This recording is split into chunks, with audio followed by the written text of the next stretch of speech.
తెలంగాణలో తాజా రాజకీయ పరిణామాలపై మనతో మాట్లాడడానికి బీజేపీ నేత మహేశ్వర్ రెడ్డి మనతో పాటు ఉన్నారు. సో తాజా రాజకీయ పరిణామాలు చూస్తే మనం చూసుకోవచ్చు కొండా సురేఖ కామెంట్స్ని ఏ విధంగా చూడొచ్చు. కొండా సురేఖ జై శ్రీరామ్ అంటే పైనుంచి పైసలు రాలుతాయా అని కామెంట్ చేశారు. దాన్ని ఏ విధంగా చూస్తారు? చూడండి, ఇదే మాదిరిగా సనాతన ధర్మం మీద స్టాలిన్ చేసినటువంటి కామెంట్స్కి ఈరోజు స్టాలిన్ మట్టి కరుచుకపోయాడు. చివరకు ఆయన ఎమ్మెల్యేగా కూడా ఓడిపోయే పరిస్థితి వచ్చింది.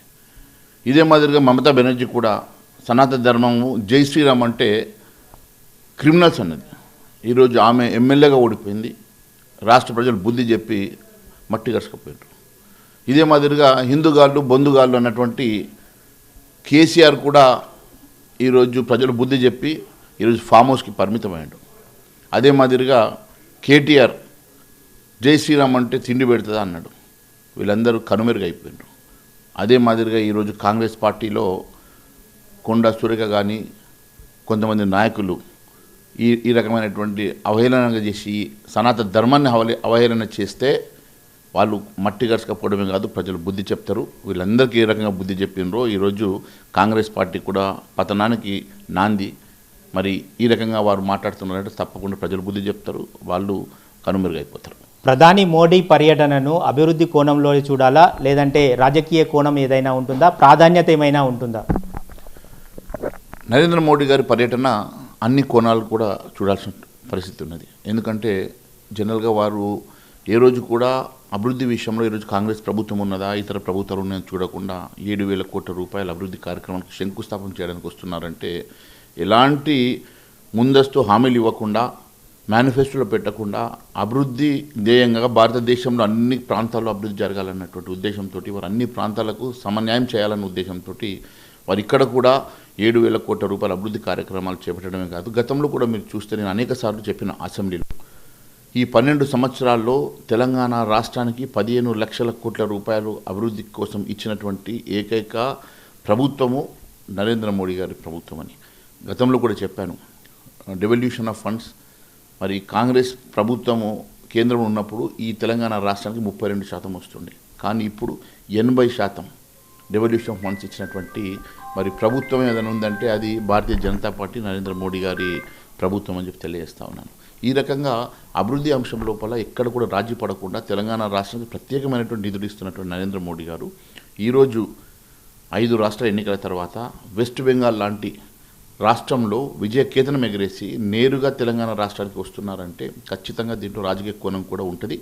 రాజకీయంగా కూడా ఈ ప్రాంతంలో రజాకార్లతో పోరాటం చేసినటువంటి చరిత్ర ఉన్నటువంటి తెలంగాణలో కాషాయ జెండా ఖచ్చితంగా ఎగరేయడానికి వారు దిశ నిర్దేశం చేయడానికి తప్పక వస్తున్నారని భావిస్తారు. తెలంగాణలో పశ్చిమ బెంగాల్ ఫార్ములానే అమలు చేయబోతున్నారు అనుకోవచ్చా? చూడండి, ఫార్ములా ఏదనేది కాదు, తెలంగాణ రాష్ట్రానికి ఒక గొప్పతనం ఉన్నది. నిజాం సర్కార్కి వ్యతిరేకంగా రజాకార్లకు వ్యతిరేకంగా అనేక పోరాటాలు చేసినటువంటి చరిత్ర ఉన్నటువంటి తెలంగాణ రాష్ట్రంలో అనేక సంవత్సరాలు అనేక అరాచకాలు జరిగిన తర్వాత కూడా వారెక్కడ కూడా మత మార్పిడి జరగకుండా హిందుత్వాన్ని పటిష్టంగా నిలబెట్టుకొని మరి నిజాంకి రజాకార్లకు వ్యతిరేకంగా పోరాటం చేసిన చరిత్ర ఉన్నటువంటి ఈ ప్రాంతంలో ఎందుకోసమో మరి కాషాయ జెండా ఎగరడం లేదు. కాషాయ జెండా ఎగరేయడానికి ఖచ్చితంగా భారతీయ జనతా పార్టీ శ్రద్ధ పెడుతుందని నేను భావిస్తున్నాను. తెలంగాణలో చూసుకుంటే ప్రతిసారి కూడా ధాన్యం కొనుగోలు విషయానికి వచ్చేస్తే ప్రతి సంవత్సరం కూడా ధాన్యం కొనుగోలు సందర్భంలో రైతులు ఇబ్బంది పడాల్సిన పరిస్థితి వస్తుంది. ధాన్యం కొనుగోలులో ఆలస్యం చేయడంతో రైతులు కూడా చనిపోతున్న పరిస్థితి. దీన్ని ఏ విధంగా చూస్తారు? ఈరోజు కాంగ్రెస్ ప్రభుత్వం పూర్తిగా వైఫల్యం చెందింది.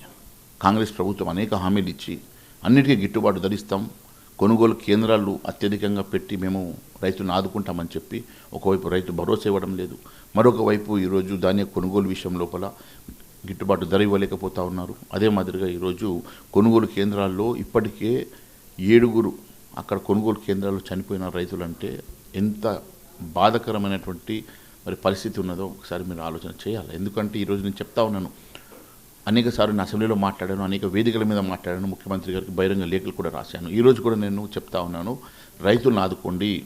ఈరోజు కొనుగోలు కేంద్రాల్లో గన్నీ బ్యాగ్స్ లేవు, బస్తాలు లేవు, లారీలు రావడం లేదు. మరి రైతులు అనేక రకంగా ఇబ్బంది పెడతా ఉన్నారు. సంచికి 2 కిలోల నుంచి 4 కిలోల ధాన్యాన్ని కట్ చేస్తూ ఉన్నారు, తగ్గించి అధికంగా జోక్తా ఉన్నారు.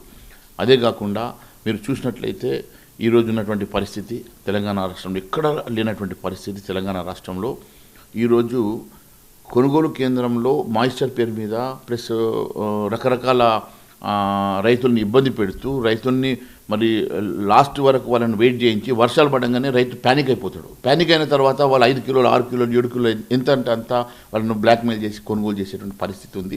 రైతులు ఎంత అవస్థ పడుతున్నారో కళ్ళారా చూస్తూ ఉన్నాం. వాళ్ళు పాపం 6 గంటల పాటు ఎన్నో ఇబ్బందులు పడి రైతు రాత్రినక పగలనక ఎండకు ఎండి వానకు తడిసి పాములకు భయపడక కరెంటు తీగలకు భయపడక నిన్న ఒక రైతు మా దగ్గర కరెంటు తీగ అంటుకొని చనిపోయాడు.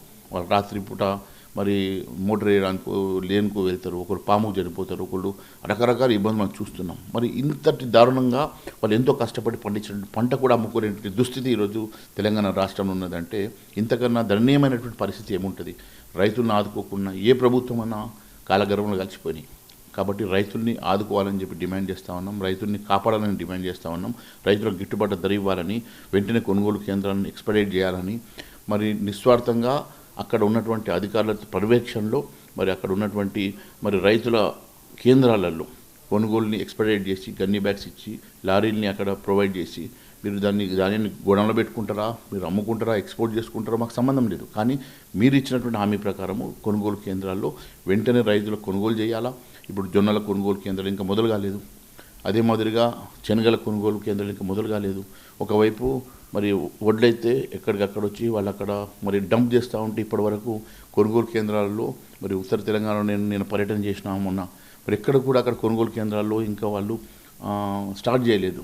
మరి రైతులు ప్యానిక్ అవుతూ ఉన్నారు. అకాల వర్షాలు వస్తూ ఉన్నాయి, 4 రోజులతో వర్షాకాలం స్టార్ట్ అవుతుంది.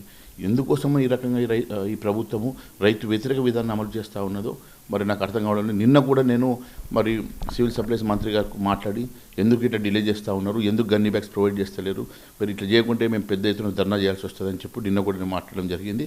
ఖచ్చితంగా ఈ అంశం లోపల ఈ రాష్ట్ర ప్రభుత్వం ఒకవేళ నిర్ణయం తీసుకోకుంటే భారతీయ జనతా పార్టీ తరఫున మేము పోరాటం చేస్తామని తెలియజేస్తున్నాం. మొత్తం మీద చూసుకోవచ్చు, ధాన్యం కొనుగోలు విషయంలో ప్రభుత్వంపై పోరాటం చేస్తామని చెప్తున్నారు. ప్రధాని నరేంద్ర మోడీ పర్యటనలో ఒక అభివృద్ధి కోణమే కాదు రాజకీయ కోణం కూడా ఖచ్చితంగా ఉంటుందని స్పష్టం చేస్తున్నారు బీజేపీ ఎల్పీ నేత మహేశ్వర్ రెడ్డి. వీడియో జర్నలిస్ట్ నారాయణ రెడ్డితో విక్రమ్, సాక్షి టీవీ, హైదరాబాద్.